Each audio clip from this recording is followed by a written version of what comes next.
Good day, everyone. Good day, classmates. So, first, let me introduce myself. I am Derived and in this video, I will gonna discuss my assigned topic, which is the Marshall's rules of derived demand. So, in this lesson, we will gonna know what are the rules upon deriving demand and to know what is the significant impact of Marshall's rules into our economy. So the Marshall's rules of derived demand describe the factors that influence the elasticity of demand for a factor of production such as labor, which is derived from the demand for the final good or service to help it produce. So the demand for labor depends on the demand for the production that labor produces. So meaning, magsimula ang pag-increase ng isang produkto sa mga workers or laborers. So labor demand is one of example of derived demand. So what is labor demand?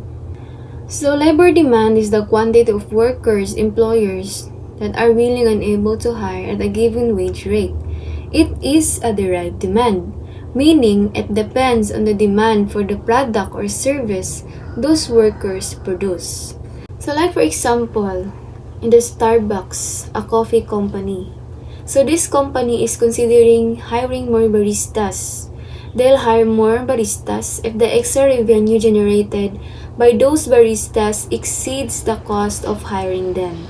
So in this situation, we must consider the two outcomes. It's either the demand going too high or going too low. So in the high demand, if the Starbucks is experiencing a surge in the demand for its coffee, they are likely to hire more baristas because the additional revenue from selling more coffee will outweigh the cost of hiring extra staff. So, and if the demand were going too low, the coffee is weak. So the Starbucks might not be hired or not hire any new baristas because the additional revenue from selling more coffee wouldn't cover the cost of hiring extra staff. And if the Starbucks introduces a new, highly popular coffee drink, the demand for baristas will likely increase. This is because the demand for the new drink will increase the demand for the coffee overall, leading the Starbucks to hire more baristas to meet the higher demand. So as we can see in the graph, we have there a wage rate and the quantity of labor. So as you observe, as the company is hiring more laborer, the demand is nagkataas sab. So the outcomes of that is the sale will going to increases. So Marshall's rules of derived demand is also known as the Hex-Marshall laws of derived demand that explain the factors that influence the elasticity of demand for a particular factor of production, such as labor. These rules are named after economists Alfred Marshall and John Hex, who contributed to this theory. So Alfred Marshall was a pioneer in the field of economics, known for his contributions to microeconomics, particularly his work on supply and demand. He introduced the concept of derived demand in his book, The Principles of Economics, which is published in 1890. So Marshall's rules explain how the demand for factors of productions it is influenced by the demand for the final goods and services they help produce. These rules are essential for understanding labor markets and the impact of changes in factors prices on the overall economy. Marshall's rules of derived demand explain the factors that affect the elasticity of labor demand. So rule number 1, labor demand is more elastic the greater the elasticity of substitution. This rule follows from the fact that the size of substitution effect depends on the curvature of the isoquant. The greater the elasticity of substitution, the more the isoquant looks like a straight line, and the more similar labor and capital are in the production processes.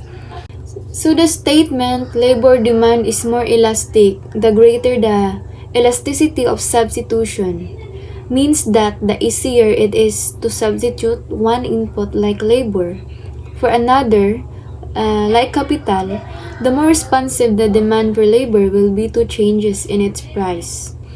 The relationship between elasticity of substitution and the labor demand elasticity is essential for understanding how labor markets respond to changes in wages and technology. When substitution is easy, labor demand is more elastic, potentially leading to job losses as firms seek cheaper alternatives. When substitution is difficult, labor demand is less elastic, meaning wages can rise without drastically affecting employment levels. So rule number 2, labor demand is more elastic the greater the elasticity of demand for output. So when the wages rises, the marginal cost of production increases. A wage increase, therefore, raises the industry price and reduces consumers' demand for the product.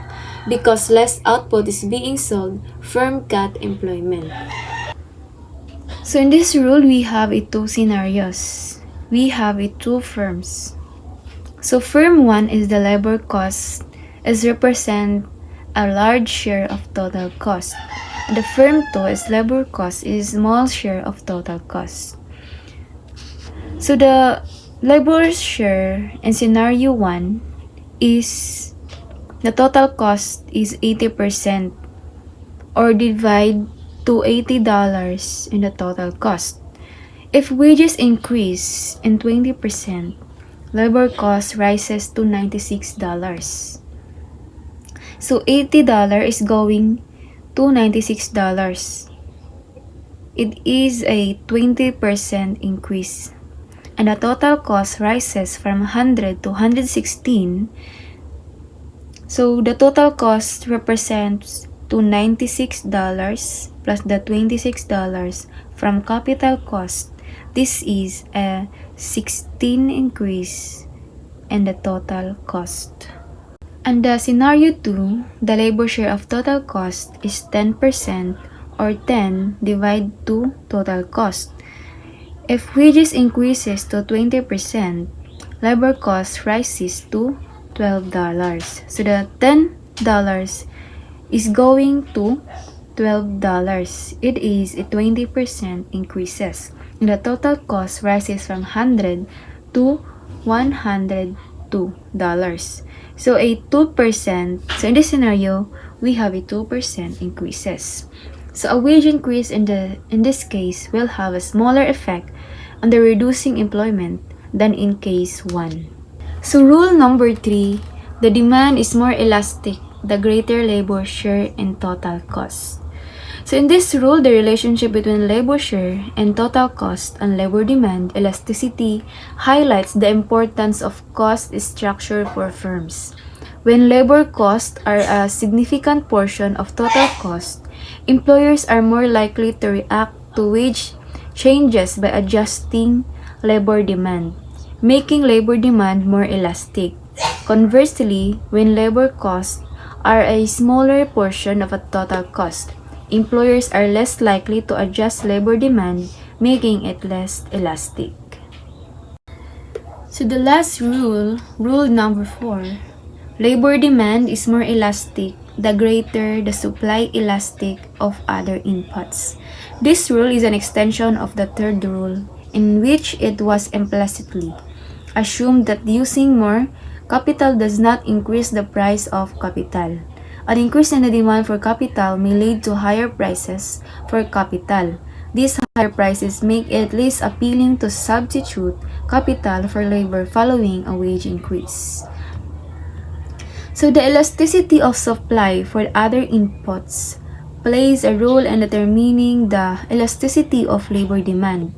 When the supply of other inputs is highly elastic, employers have more options to substitute those inputs for labor, making labor demand more elastic when the supply of other inputs is inelastic. Employers have fewer options to substitute, making labor demand less elastic. An application of Marshall's rules, union behavior. So in the Marshall rules are a set of principles in economics that explain the derived demand for labor. This means that the demand for labor is dependent on the demand for the product or service that labor produces. And the union behavior, it can be strategically influenced by understanding and applying Marshall's rules. Union can use these rules to increase their bargaining power and negotiate better wages and working conditions for their members. And as a conclusion of this discussion, the Marshall rules of derived demand provide a framework for understanding how the demand for factors of production is influenced by the demand for the final goods and services they help produce. These rules are essential for understanding labor markets as well as the impact of changes in factor prices on the overall economy. So that's all of my discussion. I hope you understand this topic about the Marshall's rules of derived demand. And thank you for listening. God bless you all.